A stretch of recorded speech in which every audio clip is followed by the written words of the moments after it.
celebrating our 45th anniversary this year of popular education for a free and ecological society. And it's a real pleasure tonight to have visitors from Jackson, Mississippi, who are going to talk to us about the fascinating, important, and inspiring work that they're doing there. And I'm going to turn the mic over to our board member, Kelly, who's going to give them a proper introduction. Thanks so much.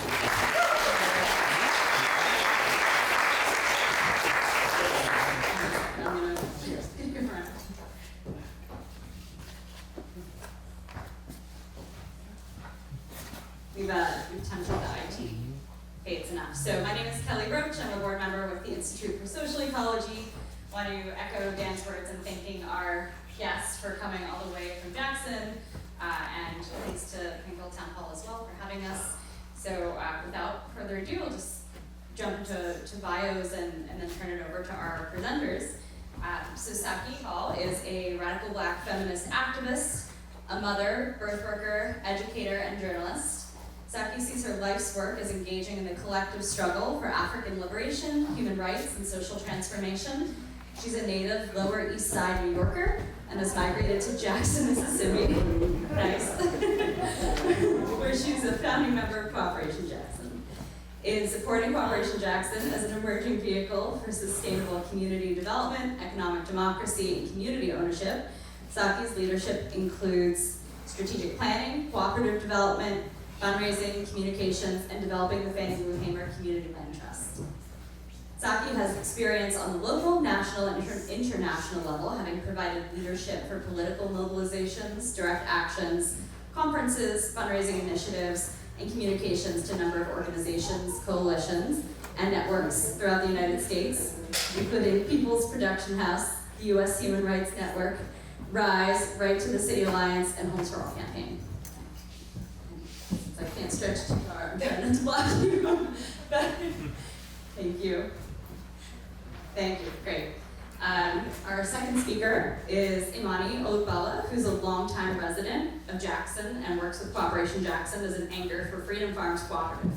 A mother of 8 children, Imani utilized her interest in gardening to feed not only her growing family, but shared her harvest with neighbors and friends. Positioned as the mother of the neighborhood, she took in many a child and helped them according to their need. Gardening at present is but one of her passionate pursuits. She's a former community organizer, having been president of Mississippi Acorn. She's also a visual and craft artist, a holistic health practitioner, African dance teacher, and performer, as well as a professional cellist and soloist for many regional and local chamber ensembles and professional symphonies.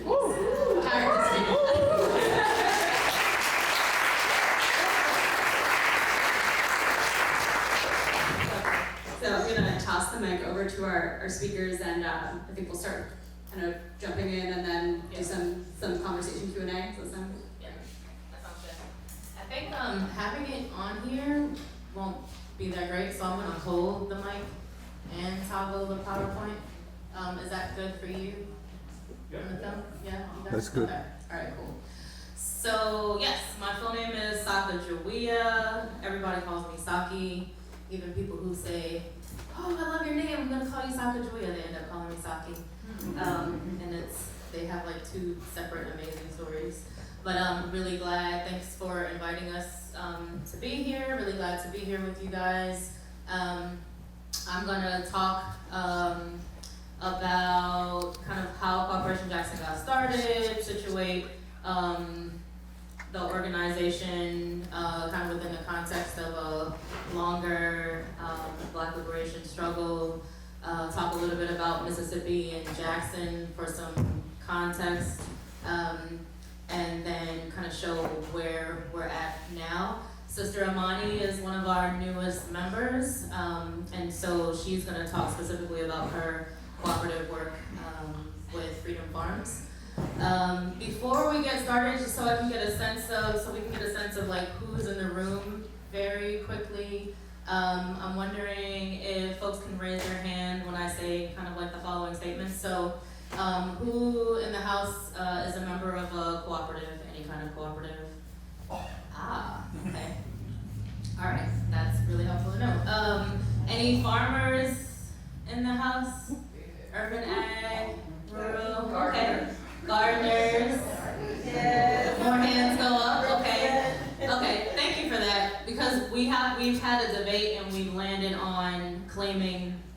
farming. And so a lot of people say, oh, you have a garden, and yeah, that's our urban garden, kind of like within our work around food sovereignty and looking at it as like agroecology, we've claimed it as a farm. And so anybody else outside of being a member of a co-op see yourself as engaging in some form of solidarity economy? Okay. How many people are from Vermont? Okay,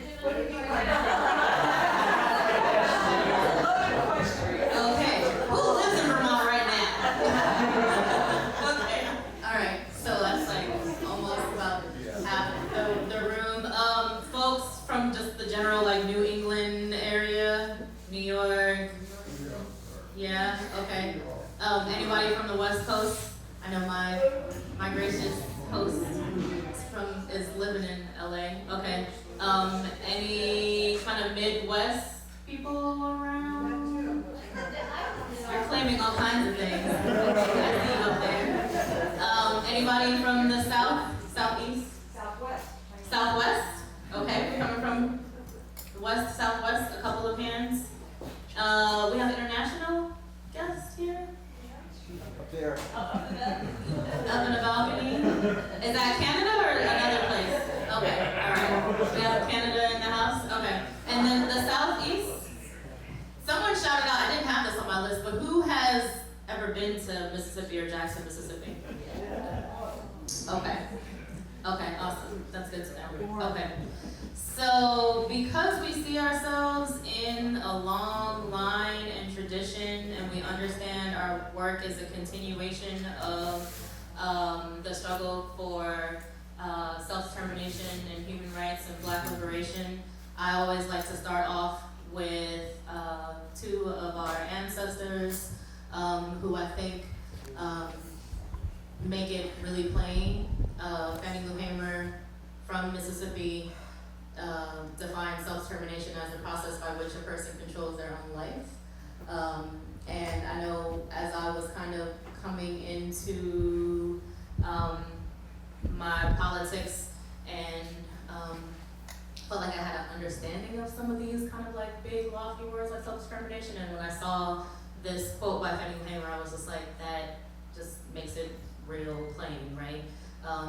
The other part for us that is really important in terms of our work around liberation has to do with land.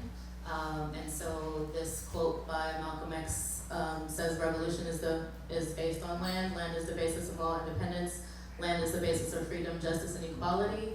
I think for us as we recognize being in North America and being on the land of indigenous peoples who were literally like killed and continue to have to fight oppression, exploitation, and to just like to simply exist, that it's important for us to acknowledge that, and then also to situate ourselves as, when we, like for Cooperation Jackson, especially for me, when I'm talking about land and even housing, I'm talking about it in a way where we are stewards of that, and kind of trying to decolonize the language even around like control and ownership is important. So, want to start off really quickly. I don't know how many people are kind of familiar with some of the background. I think probably there are people here who have read the Jackson Rising book and know quite a bit, and I've been in spaces with folks. But I want to kind of start from a basic level and break it down for everybody. Maybe the first time you're ever hearing about us. So, Cooperation Jackson comes out of a larger strategy called the Jackson Kush Plan, which was developed by the Malcolm X grassroots movement and the New African Peoples Organization.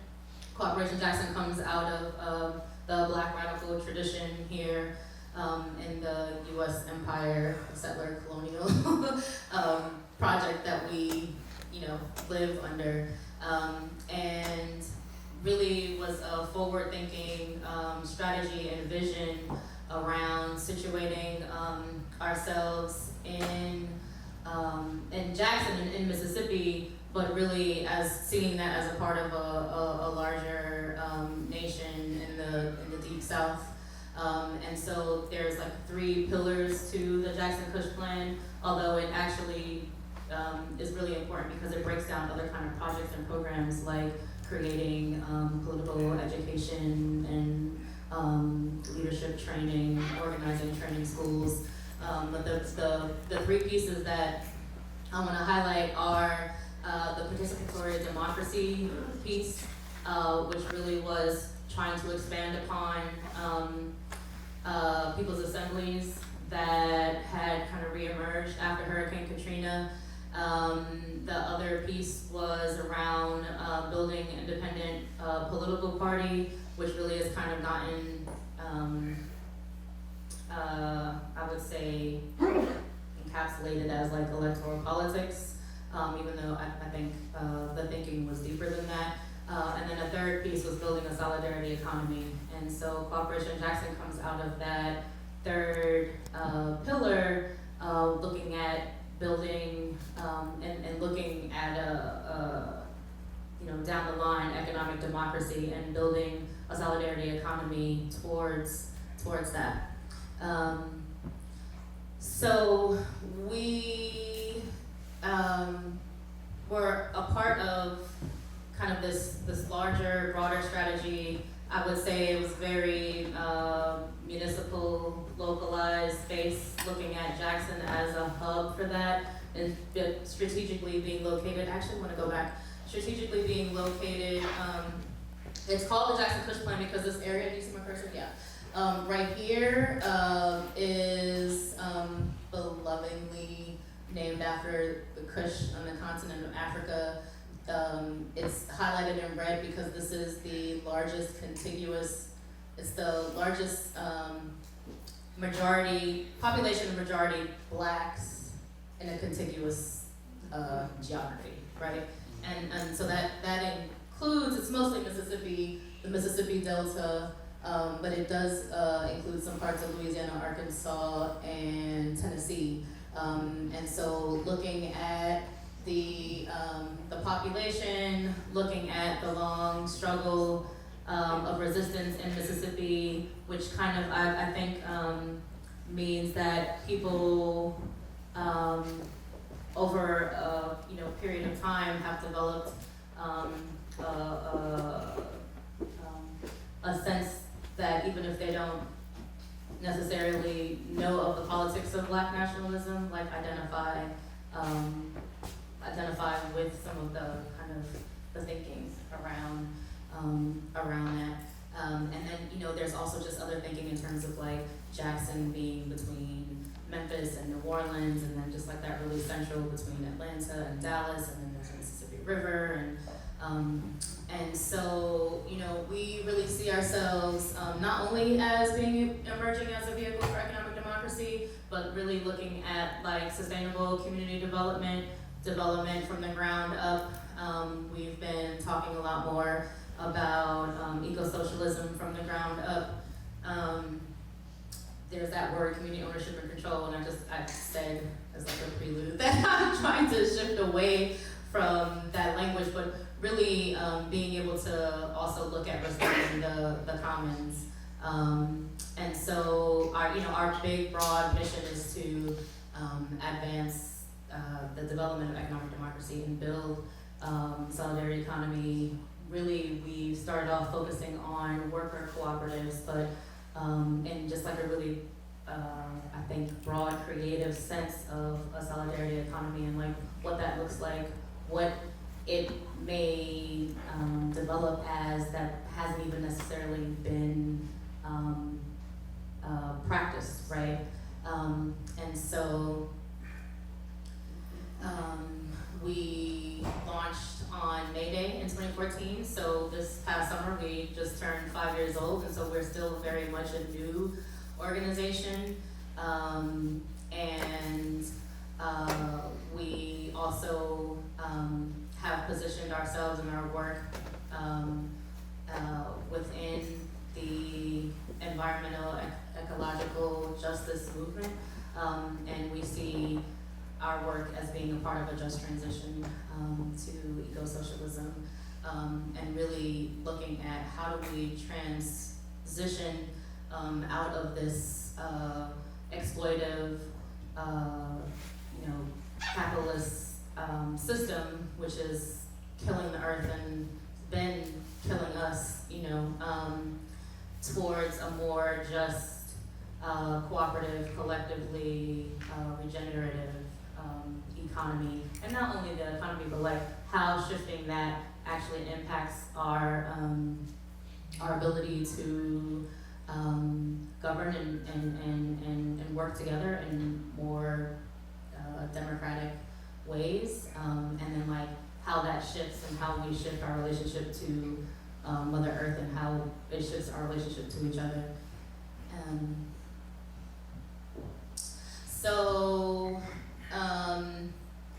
Just a little bit about Mississippi. I don't feel like I need to go that deeply into stuff around Mississippi.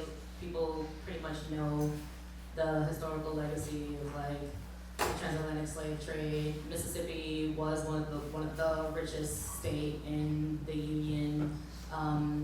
Since then, pretty much Mississippi is either at the bottom or at the top, depending on what kind of indicator it is. If it has to do with like poor health or poor education, Mississippi is always in that kind of like top 2, top 3. All the different indications of quality of life. It's a very poor state, and it also, I don't think that this is true anymore, but Mississippi, it kind of goes back and forth, has the largest black population by percentage, and its highest poverty rate. And so very much the system that existed before, which created lots of wealth at the expense of African people, and even till now, where there's a very poor white working class population in the Delta and in the Northeast as well. The kind of culture built around white supremacy still means that the economic kind of day-to-day system is within the hands of the wealthy white elite class that have been owners of plantations, and you still have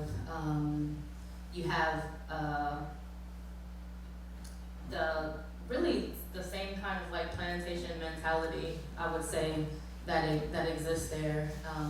And for Jackson is the capital of Mississippi, but in so many ways, Jackson, because it shifted from being majority white to being majority black, has been starved of resources.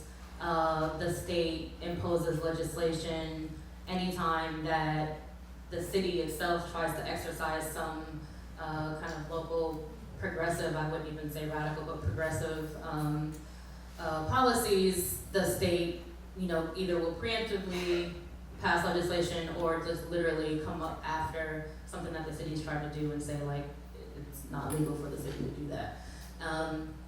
And so it's interesting because Jackson became majority black, unlike a lot of the other cities when folks were leaving the South and going to places like Detroit and Chicago and kind of these big industrialized cities and being able to find good jobs.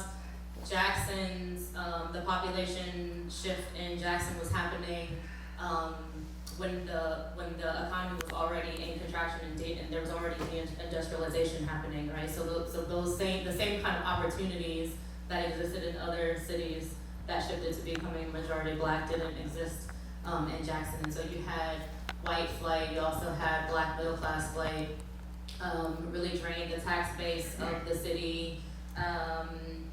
There's the structural racism that I talked about that just, thank you, continued and so large sections of Jackson became and still to this day are very vacant. And I don't like to use the word blighted, but it's blighted. You'll see when I show you some images that you could be on a block, and like our kind of base is in West Jackson, and you can be on a block where, you know, it's 100% full, and it looks like a residential neighborhood, and you can turn the corner and be on like a 100% vacant block, where just 5 years ago, now people, I think the city and other folks are like keeping things cut a lot more, but when I first moved there about 5.5 years ago, you could like literally turn the corner on the block where I lived in, and the earth like reclaimed the land, and so it would look like if you had been dropped there that you might be like in a forest, and then you realize you turn the corner and you're like actually in the city. So here's an example. This is on the block that I live in. This building right here, this house right here, is one of the houses that we have in our community land trust. And so demographic shifting, decaying infrastructure, and although Jackson became a majority black city, it wasn't until 1997 that it actually that shifted in terms of some kind of like political representation in terms of having a black mayor. And so I'm gonna try to fast forward a little faster. Part of what I was talking about with the Jackson Kush plan included running Baba Chokwe Lumumba for city council and then mayor. He became mayor. Fortunately, he died after 7 months in office, and so kind of like the window of opportunity to, I think, look at building a solidarity economy and kind of like really raising the consciousness around economic democracy and participatory democracy at the same time as kind of creating some institutions with the space and to like with like a city-wide scale closed. And so as that window of opportunity was closing, we launched Cooperation Jackson to kind of like hold on to some kind of space. And so I'm gonna shift through a lot of this to be able to kind of show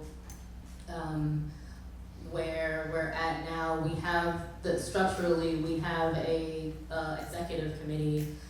We have emerging cooperatives where we have those anchors or those co-ops. The coordinating committee is actually a volunteer body, but we do have some staff. We've we launched Cooperation Jackson as like an LLC, and then also started a nonprofit. And so we have like a nonprofit structure that at least right now we fiscally, like majority of our work operates underneath that nonprofit structure. And so our basic like core leadership body includes the staff and the co-op anchors, and then we have co-op members who may not be particularly the anchors, who are worker owners, with active members, and then we have a larger general membership body. It's interesting because there's been a shift recently where we have people who are, I would say they're members, well, I can't say they're members of the co-op, they work with the co-op, but they're not actually co-op members, and we're kind of like re-looking at that, but there was some struggle around, I would say probably last year, around folks not actually wanting to engage in like the decision making in the meetings and the full level of like co-op membership in a worker owner cooperative, and kind of wanted to work. And then there was also just kind of like the tension around that, and where we ended up landing was being able to have some folks who play that role. So we really started talking about the work as a build and fight platform, particularly after Trump won. For us, we, understand that we've been fighting, there's a fight, we have to continue to like push on a lot of this policy stuff, but for us really, the bulk of this work is actually creating the alternative systems and structures and experimenting. We were just talking in that last session, I don't remember who it was, I felt like what you said resonated with me because it was like we have to be experimenting, we have to be trying, like we don't necessarily, like we haven't lived in the system that we're talking about creating, and so we have to be willing to like do this stuff and get it wrong and try to make it right. And so for us it's really that like building part of it, but this kind of helps to outline, still thinking about what can be done on a municipal level.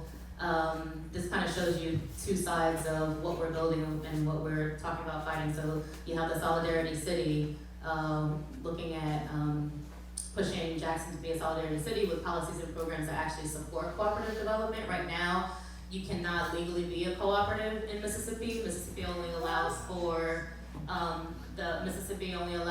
agricultural co-ops, utility co-ops, and then like credit unions.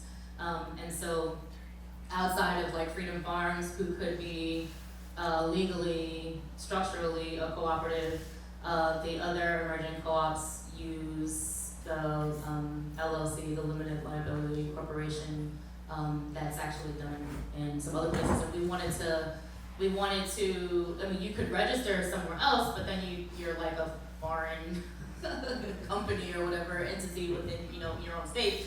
And there was very much an active lobbying to have cooperative law that was being really led by the Federation of Southern Cooperatives and the Mississippi Association of Cooperatives. And so, we chose to not do that in the hopes that we would be continuing to fight and push for being able to be a co-op within Mississippi. And so, so on that other side of it is like trying to develop green worker and community cooperatives. We're looking at sustainable cities, so not only having the policy and stuff that helps support and actually defend the work once it is created. We have been looking at and exploring, and we'll be having our kind of pilot eco-village with Ewing Street. And so human rights, Fab Lab, those are 4 kind of big pieces of our transition city work, how we see Jackson transitioning. I'm gonna skip to this one. This is a really old slide, but I think it helps to kind of encompass like looking at the kind of eco-village model, looking at the community land trust model that we see as a tool, not the end-all be-all, but we see the community land trust legal structure in the United States as an opportunity to defend our community against mass displacement with gentrification. We have it be a process where collectively we're talking about what to do with vacant land, being able to create cooperative housing, being able to create long-term affordable, deeply, deeply affordable housing, really talking about taking as much land off of the speculative market as we can and holding it within the community land trust, and trying to, again, with this transition of just our minds and our spirits and culturally, shifting away from looking at becoming an individual homeowner as a means of building wealth, but instead looking at community wealth building, collective models, and really decommodifying housing. And so in the beginning, we brainstormed both what we saw and assessed as a need and also what interest members had. The first cooperatives was the Freedom Farms co-op, the Recycling Composting Worker Co-op went through ebbs and flows. Now it has, for the last 2 years, been the Green Team Landscaping Co-op, that has done some small scale composting of the landscaping waste. And what's not on here, which emerged about, I would say, maybe 2.5 years ago, was our community production cooperative, which includes our developing emerging fabrication laboratory, but just the idea of the vision, really looking at previously Mondrian, not necessarily Mondrian of today, having their relationship and the interdependence and the interconnected relationships between building a federation of co-ops that can provide goods and services internally as well as like externally, right? So, you know, it's like we're doing housing co-ops and this green light is like potentially the development of a construction cooperative, and actually we have tons of particularly Black older men in the neighborhood who are without work, who have the skills to be doing the different pieces of being able to like do housing construction, right? So I see the community land trust as, again, that basis of being able to be self-determined in how we develop our neighborhood and how we develop this solidarity economy. How, yeah, okay. So I talked about the emerging cooperatives. Let's skip through this. So at the point of this PowerPoint, we were working to acquire the Plaza District Mall. This past May, we finally closed through self-financing on our shopping plaza, which is like right down the block from our community center, our base, and it was the West Park Plaza. We renamed it, and officially last weekend had our first kind of like community event, the Black August Arts Festival at the plaza, and we renamed it the Ida B. Wells Plaza after Ida B. Wells, who actually, a lot of people, some people don't know, but she actually, like, folks relate her to Memphis and Chicago. She is actually a native Mississippian. You know, one of the hopes is to open up like a people's grocery, cooperative grocery store. There was a grocery store that was there that moved, and it opened up this kind of vacancy, and we started to do some thinking and some surveying in the community around access to food and access to quality food. And so we were actually thinking beyond like it being a co-op and beyond it being a grocery store, like how are we thinking about food sovereignty and like the impact that climate has had on being able to grow outdoors. Like how are we securing ourselves and positioning ourselves to be able to like grow indoors? And so we're looking at that space, being able to be like a food hub. That's not the indoor garden. yeah. There's another word that I'm looking for that I can't find right now. But anyway, and so we're looking at hydroponics, aquaponics, and being able to kind of have like a multi-use space where there's like a farmer's market and then the ponics, and you can like come and pick some off the whole thing, and then you know, products and stuff like that. So anyway, I'm gonna flip through the images. There's some like before and after and during and all that, and then I think I'll let Sister Amani talk a little bit about the Freedom Farms work, which is really one of the anchor pieces to the work that we're doing. We went through a renaming process, a membership-based naming process for the center, and the center is named after Kwesi Balagoon, who was a New African freedom fighter, and there's a art piece that shows him and kind of just like the theme of his work. He has a quote. Maybe by the end of today I'll get a chance to share that quote because is a dope quote. He was an anarchist, and really, I think, embodied and encompasses the work that we're talking about doing, and where we see, our vision growing. So this is like images of like what it was. We have been able to self-finance all of the purchase of land, and so our co-ops. What's so funny? Oh yeah, that picture is funny. Our co-ops are, able to start off without having the kind of debt of having to have a mortgage or having to rent space, which is really helpful for being able to, experiment. These are some of the older pictures. And I'm really excited now that Sister Amani is with Freedom Farms. I think she's really taken it to a whole nother level. And so while you're talking, I might even pull up some stuff on Facebook so people can see kind of like the transition. I mean, it's been amazing ebbs and flows of the work. Early on, it was like young people who actually were kind of like learning while they were doing, and looked for guidance from a lot of the older Black farmers in the area, and like folks are busy and doing their own thing, and so got some of that, but not like no one was really holding their hand, and so there's been I remember one winter I was really excited because I know I didn't have to buy greens from Kroger, like I bought greens from like our folks.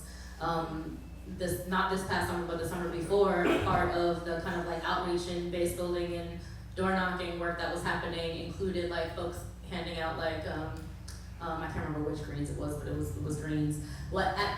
And now with like you coming on board and things going to the next level, this is gonna be like this harvesting season is gonna be the most that we've seen grown on that plot back there. And so that's awesome. So I'm gonna let her talk about that though. So there's some folks, there's pictures of the green team, and some of that waste that was getting put into the trash bags did get used as compost for the back. This is Ewing Street. You see what I'm saying? When it was like the earth reclaimed land, like this is like where you would see a house and a manicured lawn. This is the community production cooperative.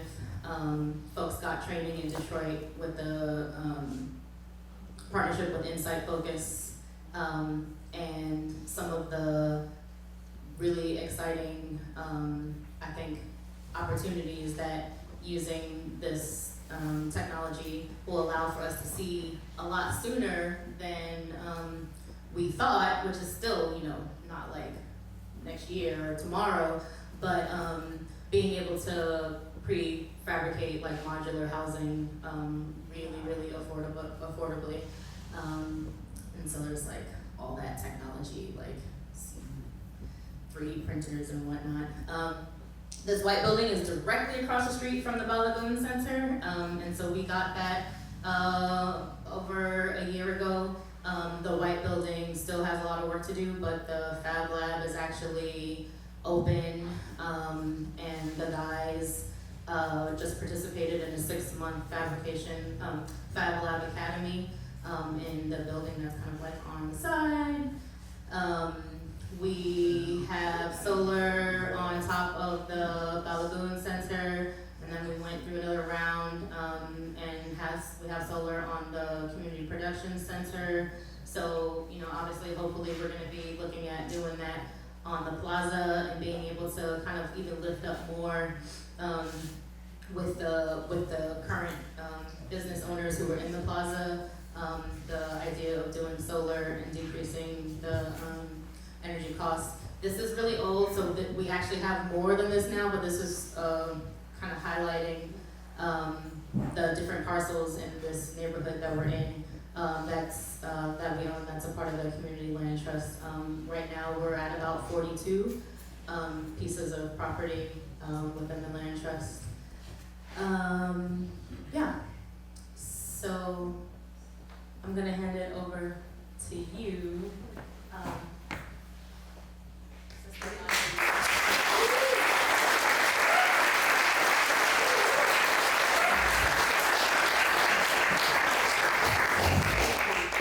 am one of the newest members to Population Jackson. And I came through with experience in gardening. And that's what I did. I enjoy playing in the dirt. I'm just gonna be honest. I did. I was the mud pine. I did that. Is the mic on? I can't hear you. Can you hear me now? Yeah. Okay, wonderful, wonderful. Well, like I said, I was the mud pie girl. I did that. I came and saw the space allotted. I only had a small strip of land back there. It was what, 15 by 40. And I was tasked to do sweet potatoes. So I did that. But I must tell you, the techniques that I saw being applied back there was permaculture gardening. And I'm sure you all know what that is. Some of you? Okay. Well, the beauty of that is you are learning what nature is doing. We don't try to take anything from it. If anything we put in it, we learn from nature what grows there, and then we try to put fruit there.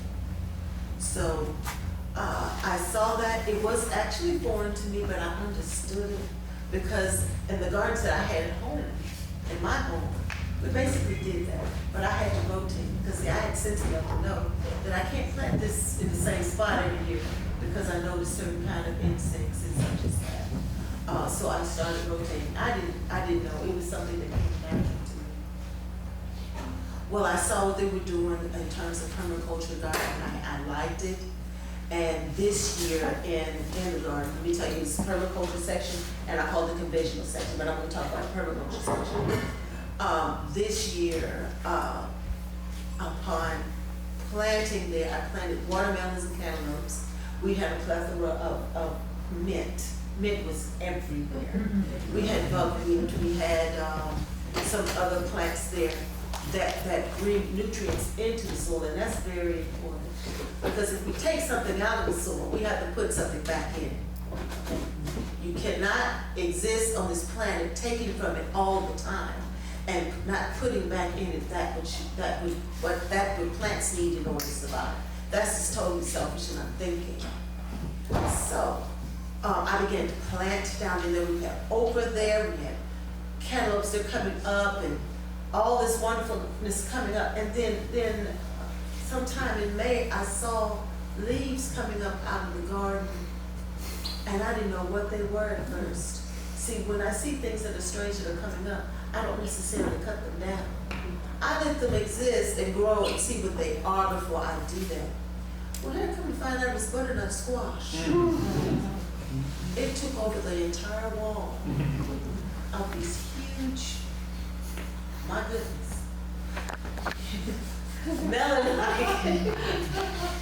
It looked foreign to me, but it's beautiful. It's beautiful because it came up and they were doing what they needed to do, and I had nothing to do with it.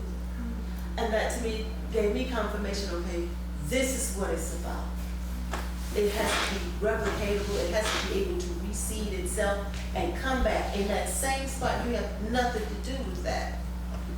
So it's a very humbling thing to see that. And in the process of watching the garden grow and reading what was going on in nature, I discovered that when I planted my cantaloupe with the mint, the cantaloupe was much bigger in that section. They tasted very sweet, and they're about the size of basketballs. So that's a tip for y'all. So what I'm going to do next is do the same thing for the other side of the garden. We had mustard greens growing in swales, because I saw that they cut some trenches or swells in there to catch the water, so that it'll run back up under the soil and help fortify the roots open, keep the ground moist. That was interesting to me, and I appreciated that and kept that. And we have a small little tree guild of pears, So we planted pears there. We have sorrel everywhere, and it tastes good. And the beauty of that is I can go out there and eat anything out there because I did not put any pesticides out there. And that's very important. So that means I'm out there hand weeding, and I'm seeing what kind of insects are coming. Okay, now we didn't necessarily have a bunch of flowers out there then, so here comes the other part of it, which is the conventional garden program. Now I went to my old technique. Now you know, soil, you have to make sure you have certain nutrients in there for it. You have to have good growing medium, right? Well, yes, I tilled it up. I put it in what it needed, whatever composting I had. If I had to cheat and put some fertilizer, I did that. But the point is, I got it to a nice loam to where I can grow everything I needed to grow according to the mixture I put there. So what we did, how did y'all do that? Anyway, that's me playing in the dirt. And what I did is the garden was my palette. So I put there those things that attract insects, beneficial insects, and those that will take those kinds of plants that attract insects that will kill off the bad ones. So that helped out tremendously. So you can see the zinnias, and you don't see that there. And that's my cucumbers right there. They just grew up. I'm telling you, I put about like 2 days. Yeah, I know, right? And it seemed like they came up. Now, my thrust, I started in April, and my thrust was to get everything into the ground, seeded, planted, before the rains come. Because as you know, when the rains start coming, everything explodes. And that's what happened. So I put everything in the ground just in time for that harvest to come. And it's continuing to yield fruit. And that's a blessing. And you know, we had the blessing of dragonflies and beautiful butterflies and hummingbirds and things like that. So I felt in my heart that I must have been doing the right thing. But the thing that really drove me to this most is that this is good, organic food free of pesticides, which is something that in our community we're lacking. We have literal food deserts in our communities. That means that people have to accept whatever the grocer puts there for us to eat. And the sad thing about it is, it creates in us a kind of behavior in the thought process that this is the best we can get, this is all we're worth, and this is all we deserve, and that is not right. Before, the grocer who was in the plaza beforehand, he had product in there that was below standard. It really should have been composted material, to be honest, and I'm being nice. But now we have produce that is good and healthy. It looks good, it smells good. I can go out there and eat it right off the vine or right off the ground. That's how blessed I came up with that. Those are the sweet potatoes. I planted the sweet potatoes. I planted in the wrong part at first, but I moved it over to a sunnier part. But soon those will come to harvest, and that was the first assignment I had. But to see that coming up now, it's really exciting. It's exciting to me.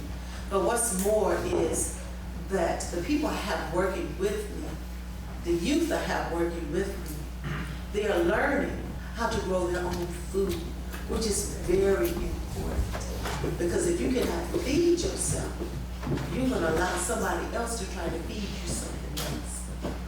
And that's not good for you. That's not good for our children. So we start when they're young. So I'm planning to reach out to the community daycares and such to bring the children in to see this is where your food comes from, not out of a box, not out of the refrigerator. You know, then you go out here and pick this cherry tomato and eat it. I have carrots growing. I have lettuce out there growing, mesclun lettuce. You can eat this right off the vine. This is where your food comes from, and it tastes good. It doesn't taste like what you get out of the grocery store. It's real. Yeah, they're not grocery store.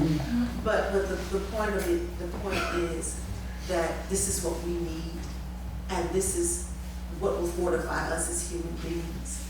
And that's important on so many levels, because in our communities, we are not really seen as human or as people that should be respected. And when you have that in the center in the center of the city, in an urban setting, amongst glass and all that, and you're still doing something good and viable, that means a lot. And they see that and like, oh, really? Down there? I say, yes, this is what we're doing. And this is not the only spot, because there's some other areas I want to do. And even more creatively, create a Black healing space where you can come and sit inside something beautiful, which is a pyramid. That'll help align you, for those who know about what pyramids do, the power of the pyramid. Sit in there and just chill. But that's what I do. This is what Corporation Jackson is doing, and I love it, I support it. And I'm looking forward to our next harvest, because it's time to plant the beans and stuff before Thanksgiving. And I'm looking forward to the next harvest. And I hope I get to see you all again too.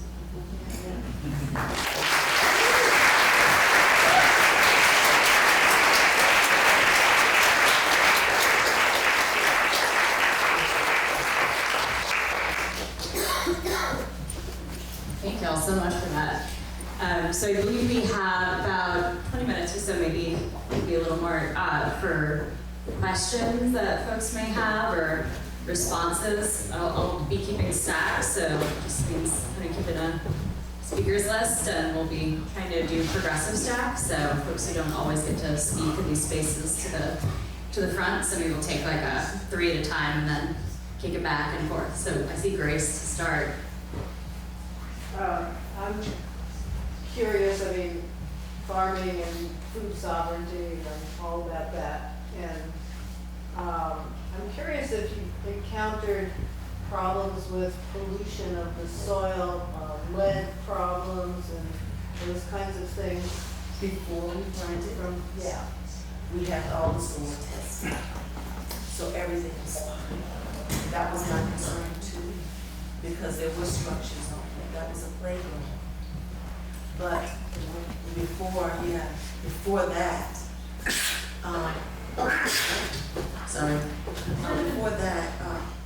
as I was telling you, in the conventional part of the garden, I saw a lot of glass bottles and things such as that. And I cautioned everyone not to go foraging for the glass.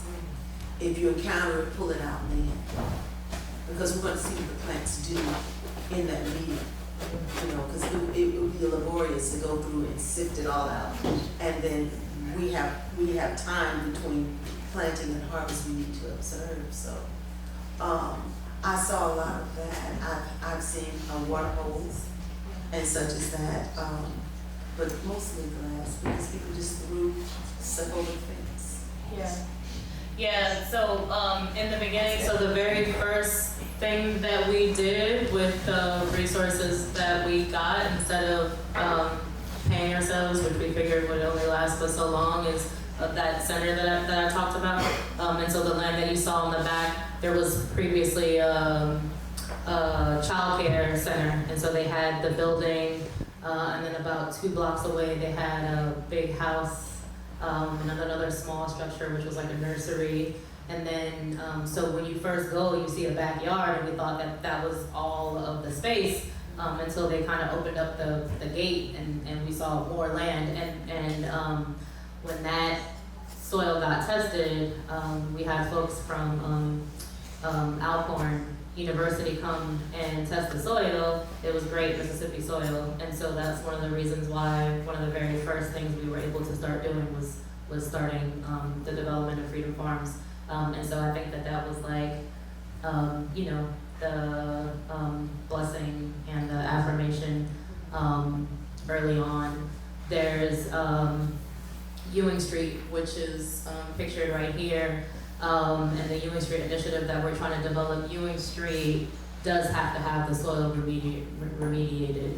And I don't know the details of what all came up when the testing happened, but we did some preliminary testing, and then there was some extra kits that could like go deeper into the soil. And so there's the thinking was that we would, it's like sunflower seeds and buckwheat and all kinds of stuff that we can plant and grow to remediate the soil, so that we can make productive use of that in the meantime, because we don't have the resources to do all of the kind of like housing development that we would want to do on this block. Although we kind of shifted in terms of the Human Street Initiative being an Eco Village pilot and partnered with the architectural studio last spring. And we are starting to have community meetings and looking at like what can be developed there. The idea is like if they're starting to be growing, that growing would still continue even with the development of like yards and housing and that kind of thing. But still, so it depends on the different plots. Right now, there are 2 other spaces, and Hughes Street is already able to have farming starting, so that's something that Freedom Farms is working on. One of the big issues is that people dump. So this Ewing Street block that's shown here has been for years and years and years known as a dump site. Right now there's no one living on the block at all. I mentioned like that we have like 42 pieces of property. 90% of those are vacant land. And so we have 3 kind of residential houses where people live. We have, I would say, about 2 other houses that need rehab, but other than that, it's vacant. And this block, you have white contractors coming from outside of Jackson that come and dump. You have all kinds of people that come and dump. Like we literally are like doing cleanups on the block, but then you drive past and you see like tires got dumped on it. There's another block that's like completely vacant, where we have a couple of parcels, and there's bamboo that's growing that they've been collecting and using and repurposing. I drive down that block ever so often just to kind of like put out spirit as that being another block where we can have like kind of like a holistic project, because it's vacant on both sides of the land. There's, somebody went and just dumped couches. So the kind of like shifting of, and reclaiming the neighborhood for something else and it not being a dump site is a challenge for us. And, so even if the soil part is decent, like the blocks where people really aren't there to monitor, we have to deal with people in trash, basically. We have to work on changing the behavior Yeah. of the neighborhood. I have a ton of questions. I'm just going to start with a simple question about what's like. Can you tell me a bit more about the model of this farm, the Freedom Farms co-op? Like what's your interaction as a member of that co-op? Just a bit like where do you sell the veggies? Who are the members? And just tell me a bit more about it, please. Well, currently, there's a farmer's market close to us. So that is, we have harvested that week. We go to the farmer's market and we sell it there, usually on the sliding scale, so we make sure that people who want it can get it. It's organic, so what it's like when you go buy organic food. It's priced out for us. So we don't do that. We make it accessible for everyone to have good food. There have been questions from people who want to know, where else do you sell? Well, what I'm saying is, and I would like, and I'm sure it's in the plan somewhere, that we will sell, we start selling from the center and have our own fruit and vegetable stand. And that would be good. Not to mention what's going to go on at the plaza, which I'm very excited about, the hydroponic and aquaponic applications there in terms of growing food. So we'll have that there. It's high tech. Oh, yes, we have a vendor, we have a company that likes our cucumbers. Our favorite Thai restaurant, Yes, and their cucumbers, they've sold on occasion, and then yes, again recently, yes, so, for their cucumber salads. so that we can, so that we can, you know, that's another thing. Some restaurants are looking for what we sell. And that's encouraging. So when I get Hughes Street, or when we get Hughes Street up and running, that's what we're gonna have there. Any and everything you want, depending on the lighting, you know, and all of that in that area. I guess my question is more like your participation as a member of the co-op. It's like it's a volunteer. Like, do you do it for pleasure in exchange for vegetables, or like the members? And also, how come there's no rent? You got it for free? Yeah, so Cooperation Jackson as the umbrella organization owns the property. Okay. Freedom Farms has a ground lease since it's the community land trust. And so, yeah, so Freedom Farms didn't have to buy land or rent land or pay anything like monthly as a part of like your financial projections and planning and all that stuff. So one of the things that we did early on also was because like folks don't have, I mean, typically for starting a cooperative, people like pool their resources and invest like a couple of $1,000s in terms of like equity. And like folks don't have that. And also just like time and resources to spend in being able to develop cooperatives. So our model has been to kind of to provide startup seed money and to provide a stipend for anchors so that we have at least 1 to 2 people with dedicated time for developing that cooperative. So Freedom Farms has 2 anchors who get a stipend.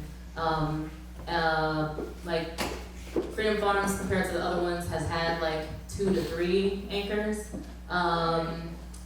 There's also members who volunteer. There were, I would say, not active right now, but in the past there were 2 to 3 kind of members of Cooperation Jackson who saw themselves as members of the co-op, but they weren't worker owners of the cooperative, they volunteered. We had set up and ran for about 1.5 years something called Kazi, which in Kiswahili means work. And so we had Kazi mobs, and so on Saturdays, on the weekends, we rotated to be able to support the development of each of the co-ops. And so like on a Friday morning, the Kazi would be with Freedom Farms, and any member, we actually did outreach for anyone in the community to come and volunteer. But definitely like a core group of members came to be able to do work. That picture that I showed of the CPC building where there were people standing in front of the white building was like a cleanup day for the Community Production Center to support cleaning out that building. And so what I was mentioning earlier with kind of like some shifts in terms of, I think some of the needs in the neighborhood where we are, was the start of some folks being day laborers and being able to work for $15 an hour with Freedom Farms. So they're paid. Yeah. So there are a couple of people who are actually like working, who aren't worker owners, who get paid $15 an hour. And you know, I mean, we have to limit how many hours, but that's a newer development with the cooperative, and it's kind of, I think for us, it's also like, well, how do we like not kind of let people sit in that comfort of wanting to do the work but not wanting to kind of like be a part of the process, and so what we kind of have accepted that that's a transition for folks, and that we have to work on being able to do more orientation and bringing them in. And I mean, I still think that like at the same time, being a part of the process still engages people in some decision making. even if they don't wanna sit at meetings. There's a hand right there, yeah. I have a question. One is, so ultimately, are they gonna be, is it gonna be work-owned co-ops? Yeah, so freedom, Is that the model? yes, it is for the current 3 cooperatives. The grocery co-op, we're looking at, well, that's not completely true. The community production cooperative, we're looking at a multi-stake owner model. For the grocery store, we're looking at a multi-stake owner, because we're looking at the grocery store not only being a consumer co-op, but it being like what the workers being worker owners. So you could have a model where it's worker owner and it's consumer. And then there's also Cooperation Jackson as trying to develop a federation, and as an umbrella organization we're shifting and trying to I say like structurally institutionalize like the Cooperation Jackson being a stakeholder in the co-ops also, and so co-ops would actually, once they are making a profit, would actually be putting money back into Cooperation Jackson in order to continue to pool resources to be able to incubate other co-ops.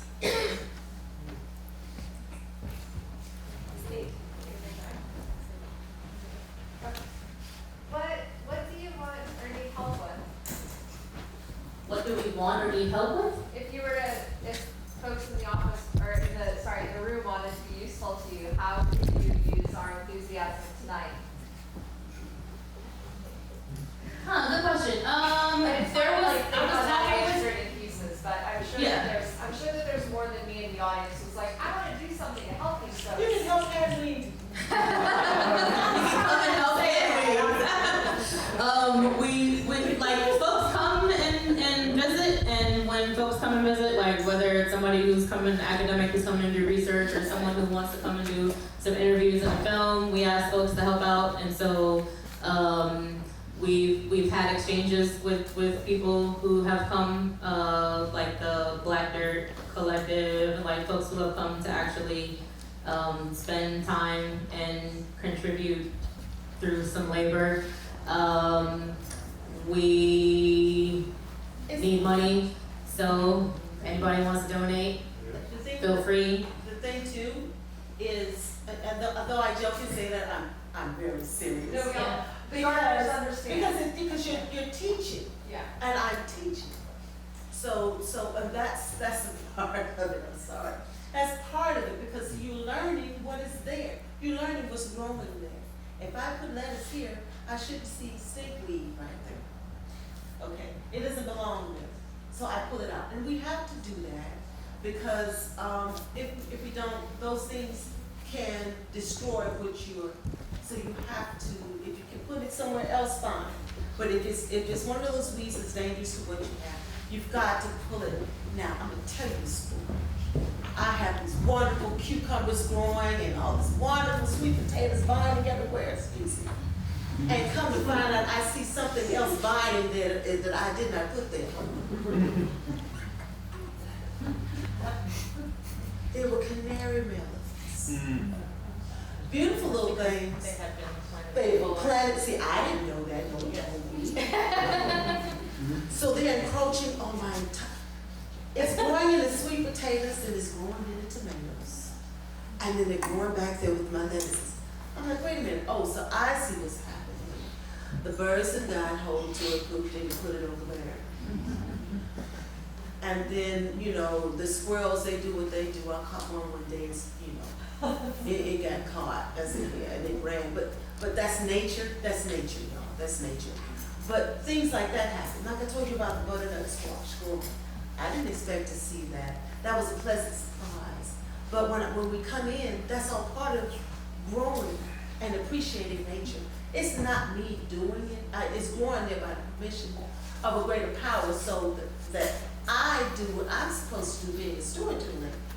Provide that thing, provide that plant the nourishment it needs. I need to be able to doctor to it.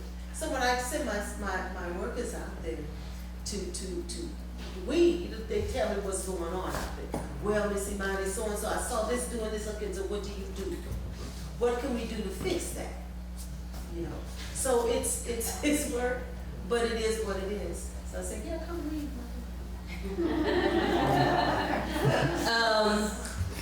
So there's research stuff that I'm particularly interested in happening between now and like early next year around housing, around like state housing law.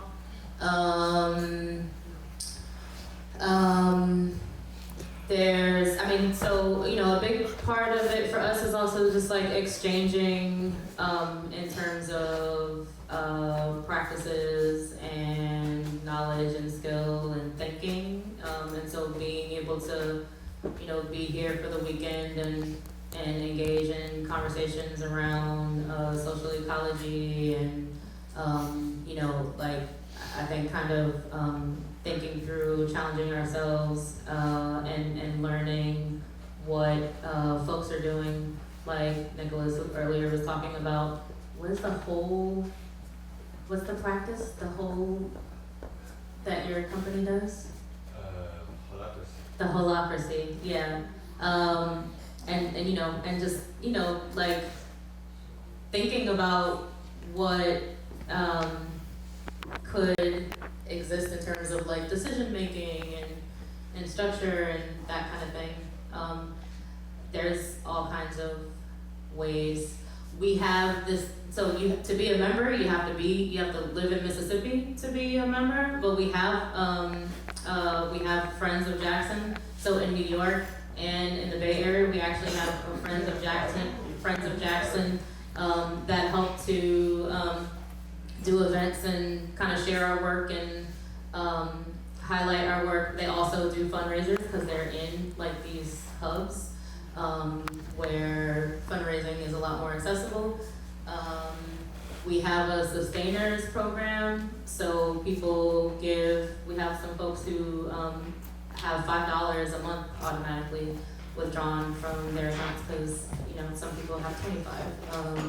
So there's different levels. There was the same person, I don't see her here, who I was talking about earlier, wants to come and ask, like, well, they don't want to come and, oh, there you are, hey. I keep forgetting to look up there. Want to come and don't want to come and just kind of like be there and soak up and not necessarily give back. And so, you know, we talked about just the volunteer work that's available for folks who come. And so we're happy to have people. One of the houses that I was talking about that previously has been residents for different members at different points in time is actually almost finished with some of the rehab work and is going to be a sliding scale guest house.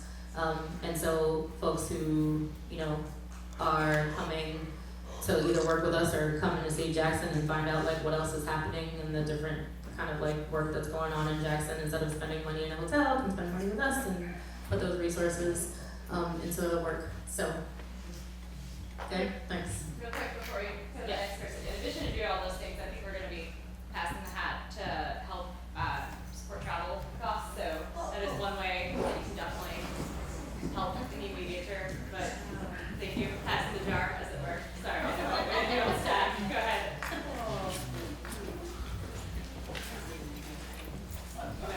So I have two questions, and I apologize if you already touched these when I was about.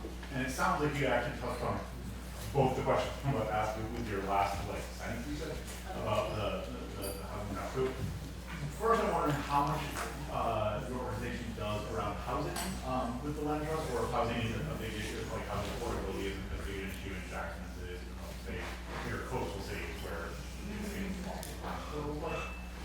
And then my other question is how much of the work these co-ops do is just geared towards servicing the existing community versus like essentially selling services to outside the community to bring money in to then fund the other projects you guys do. Okay, so like that, there's a housing crisis in the United States, right? So housing is definitely, affordable housing is definitely a challenge, an issue, a concern in Jackson. There's, all kinds of development that's starting to happen, particularly around the medical corridor, and so there's, the housing development that we've seen go up is like high rate, market rate, luxury, really. Housing development, there's like no affordable housing being built. The housing that's not too far from where we are, that's gone through 3 different rounds of being built, is kind of just like that typical, like, eventually it will not be affordable housing. And it's not even like deeply affordable housing to begin with. And a lot of it is vacant right now. And so our long-term goal is to be able to do affordable housing and like multi-unit, multi-family, cooperative housing is a part of it. Also, we haven't had, and we don't have the resources to do new construction, which is basically what we would need to do right now.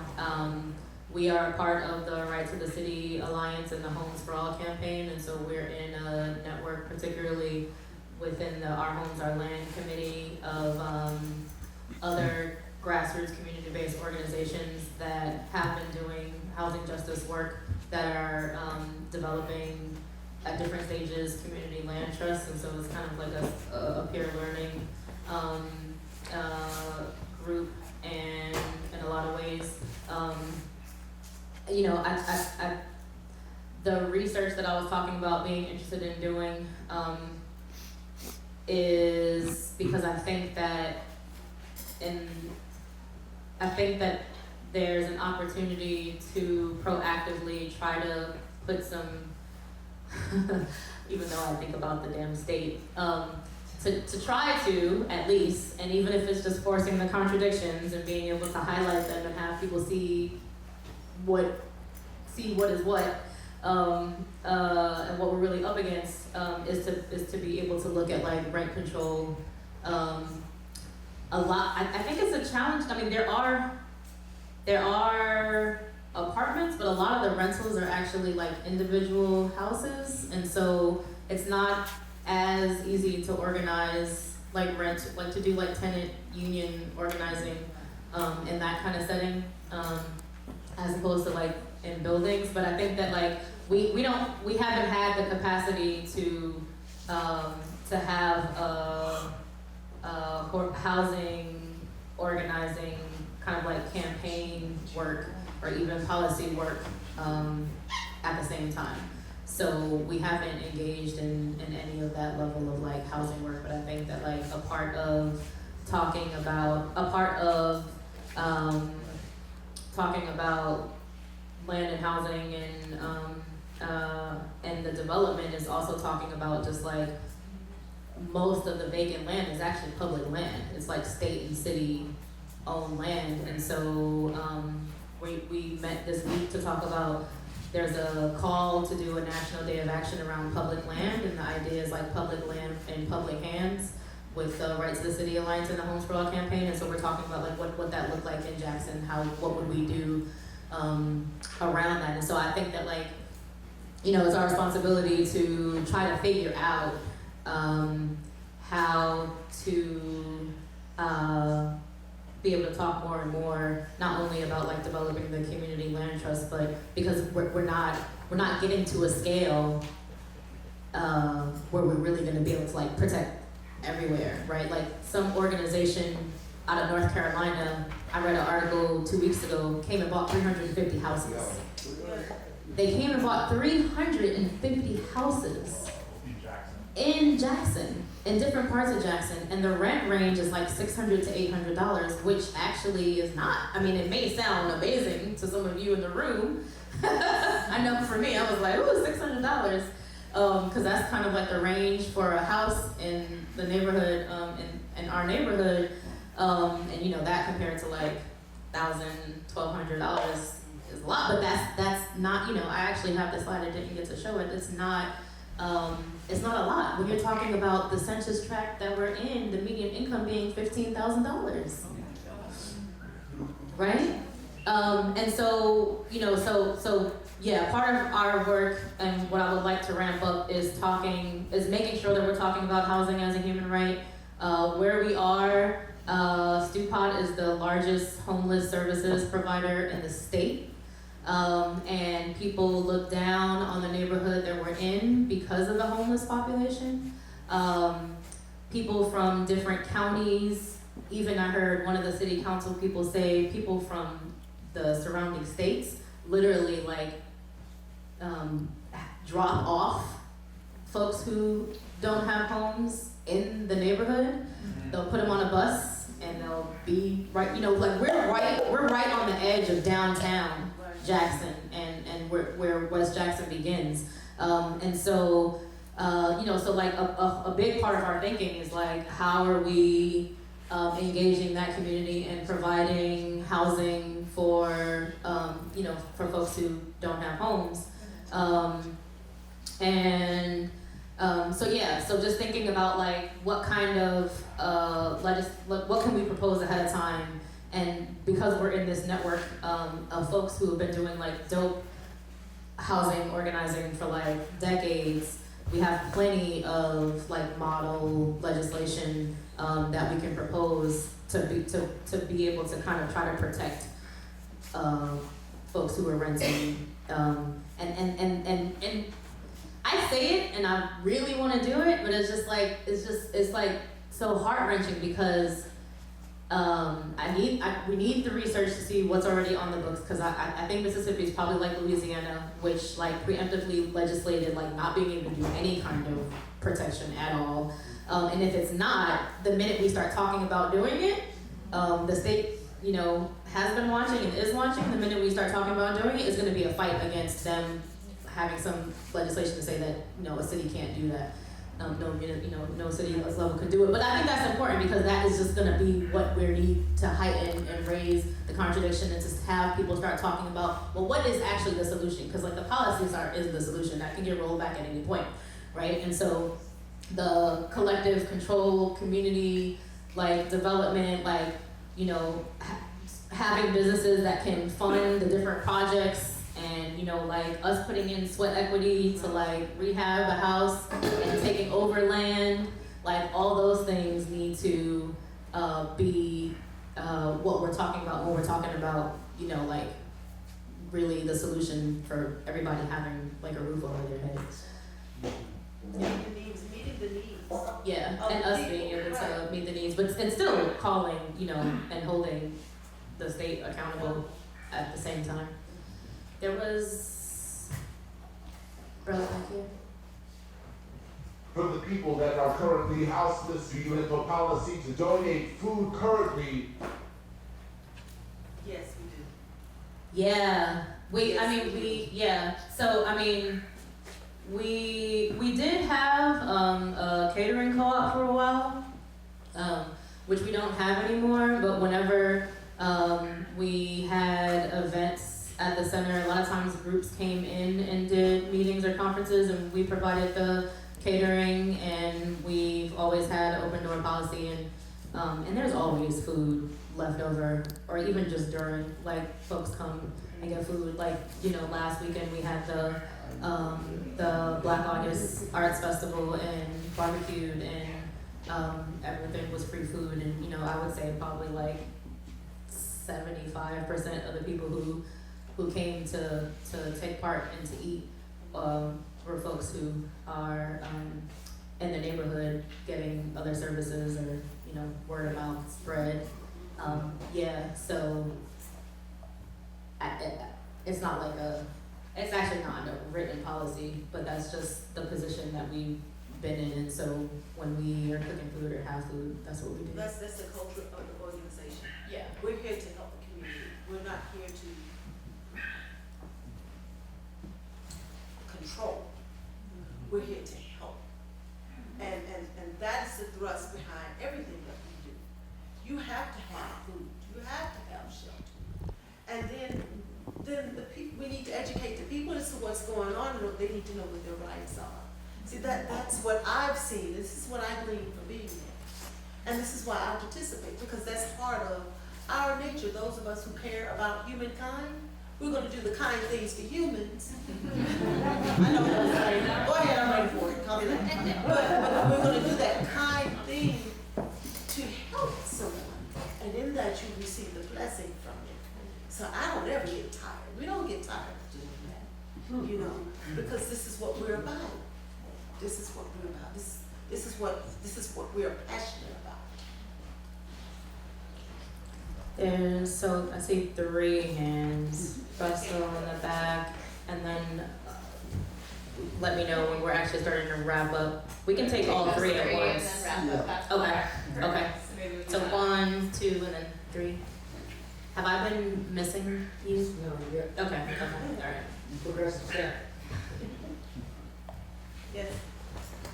So, first and foremost, I want to thank you guys, ISE, for bringing my comrades here, but most importantly, foremost for me, is to get this community involved at a higher and different level. One of the things that is really important to me is a kind of reverse gentrification and also a thought around how we're going to move forward in reference to not just land, but resources and things like inheritances. So we're trying to change the narrative around that, and in a reverse that kind of way, we would like for people to try to start thinking around what it looks like to maybe not do an inheritance, but have something go to projects like this, or just think about the small numbers of people here and maybe try to get some reverse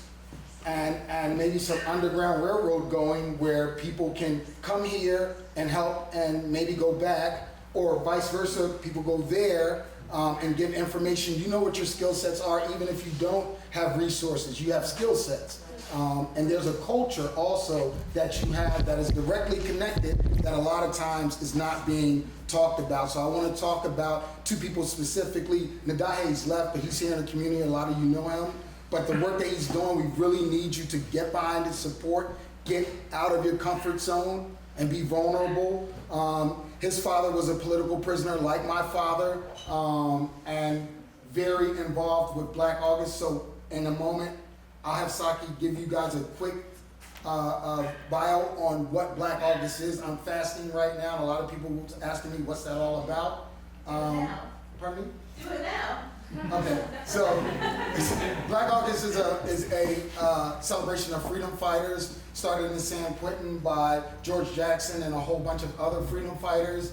And basically they fasted, they read books, they did a whole bunch of things, but the holiday is open now for you to interpret it in the way that you like and do the things that you need to do revolutionary-wise and just change narrative-wise. So that's very, very important during this month of August, because a lot of things, if you just Google them, happen in this month of August. Very revolutionary things.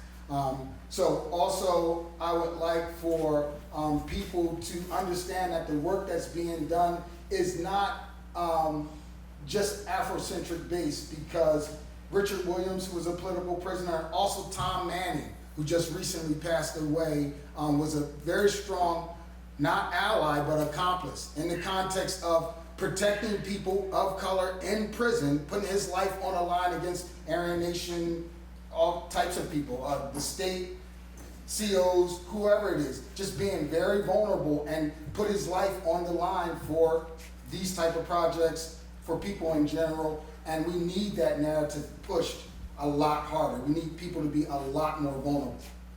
We appreciate everything that everyone is doing and thinking in these moments, but your skill sets, you know, are very important right now.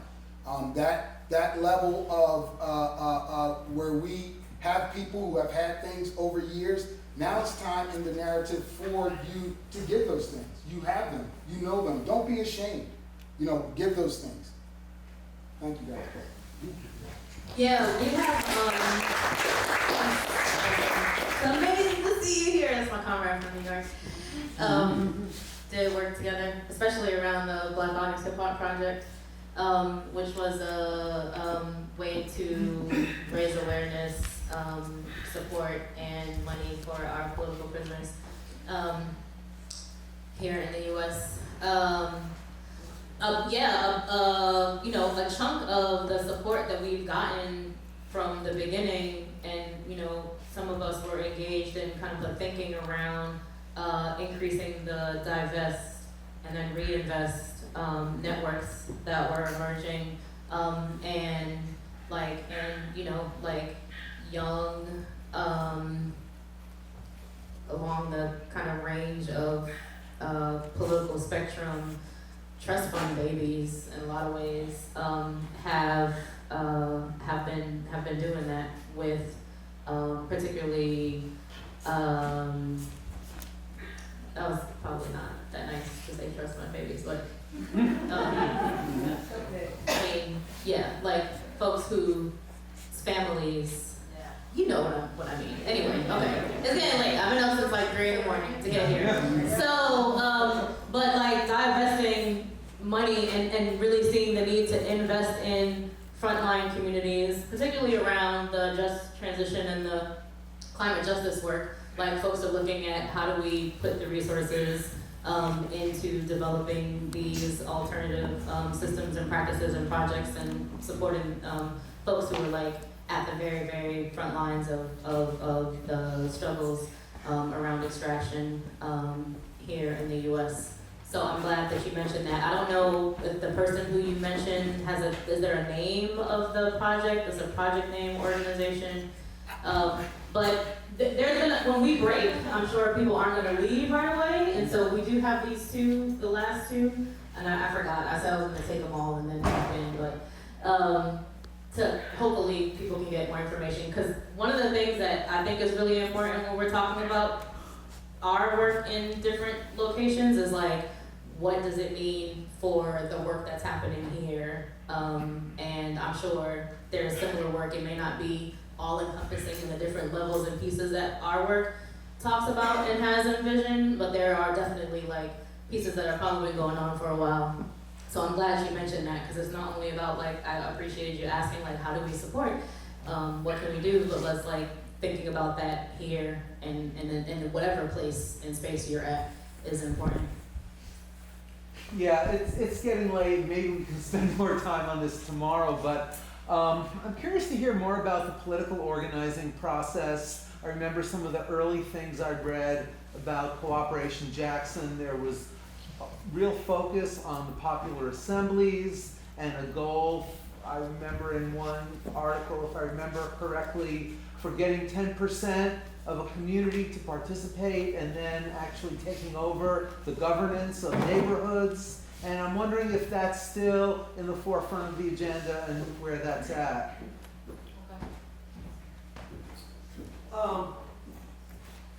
Let's see, there's some awesome land projects. Some of them have a lot of oomph behind them, and some of them kind of used to have a lot of oomph behind them 30 years ago. And a lot of us here, you know, Vermont's a very small community, and these land projects are looking for kind of network identity and a structure to really be able to plug into the movement, share that land, those resources, and anticipating a sea change and how the movement, you know, becomes maybe more robust in light of the climate crisis economy. Is there an appropriate way to sort of be working in the way that y'all are working and, you know, emulating y'all's structure and you know, kind of being in touch? Is there like a network identity that's appropriate? Is it like, is that a symbiosis collective, or, you know, is there a way to kind of work with y'all by working like y'all up in this neck of woods? Yeah. I see you smiling up there. I think symbiosis folks can speak to that. I would say that makes sense since we're engaging with that. We're a part of the Climate Justice Alliance. We are a part of Grassroots Global Justice Alliance. And so Climate Justice Alliance, looking, you know, clearly it says in the name, Climate Justice Alliance, Grassroots Global Justice, both is looking at like militarism and gender. and a lot of the kind of like internationalism of networks and work that we do is within Grassroots Global Justice Alliance, and then we're in Right to the City Alliance around land and housing. I'm always trying to recruit folks to become a part of our Homes for All campaign. There's 3 committees. One is Our Homes, Our Land that I mentioned, which is around like looking at community land trust, but the other one is development without displacement. And we've kind of like created like a joint committee between the two, since so many of us are looking at community land trust as a way to do development without displacement and to do it from the ground up. But yeah, I think the symbiosis could potentially provide a good area. We're part of the New Economies Coalition. And so we're kind of like in a bunch of different spaces, that if it makes sense for the organizations to be a part of that. I mean, you know, we can set up our own communication and figure out how to share and exchange also. So yes, I would say that we're about, very much about needing to build dual power. And so that is still something that we're working towards. In a lot of ways, Cooperation Jackson has had to regroup because there's been shifts and quite honestly splits on the local, you know, on the ground. I would say that there is no longer a unified body of people pushing the strategy that got developed, that I talked about early on, the Jackson Kush Plan. I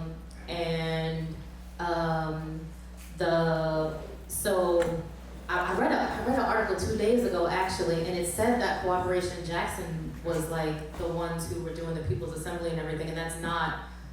It was not Cooperation Jackson. The Malcolm X Grassroots Movement and the New African People's Organization within Jackson and the chapter that was there, that's there and has been there, had the lead in the People's Assemblies.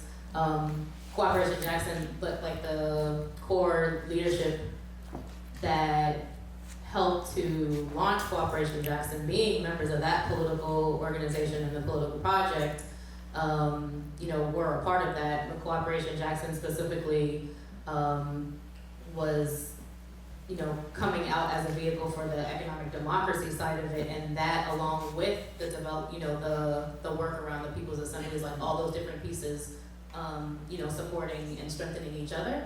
That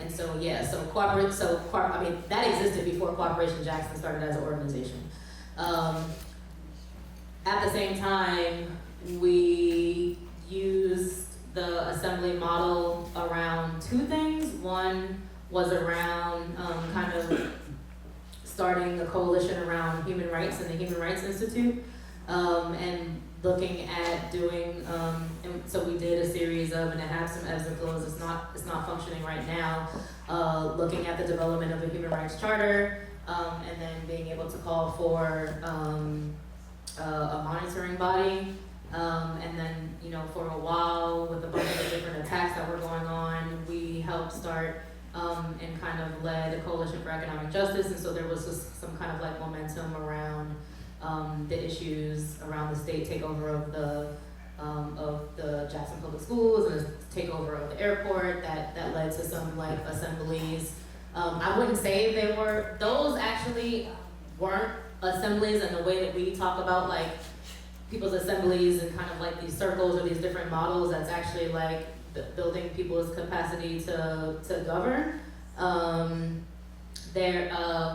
The last kind of iteration of some assemblies that we did, which were both like trainings and assembly styles, had to do with human rights participatory budgeting. The city said that it would take that up, and so we kind of stepped back from having something separate and kind of competing with the city in that way. the Malcolm X grassroots movement is still doing and starting to, I think,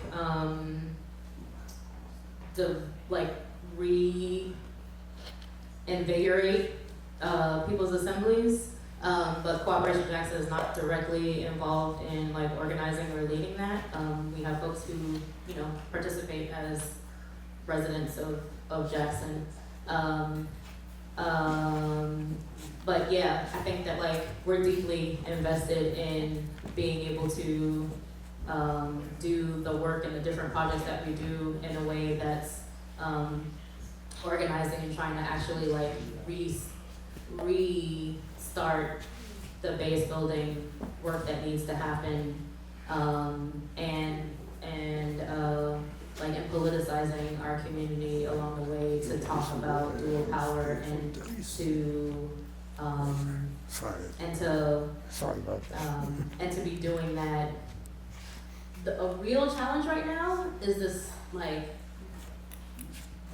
just like electoral politics bullshit, like blinder that's on, honestly. And so it's a real challenge to be building outside of the people who are already kind of thinking of this, when you just, everybody's being hit over the head around this electoral process and, and the false solution of this two-party system. Yep. And so yeah, so that's a real challenge, and so it's just like, the how are we doing that in the different projects that we're doing? So for example, around the community land trust, it's like, how are we, setting up some processes around being out, going out, doing education around community land trust, to start thinking around like housing as a human right, not a commodity, and then also really trying to create space for people to envision and want to engage in a very committed, consistent, deep way what it is that we want to see, why don't we see it, and how do we build it. I think that in right now, with where we're at, it's not on like a big mass citywide scale. Yeah.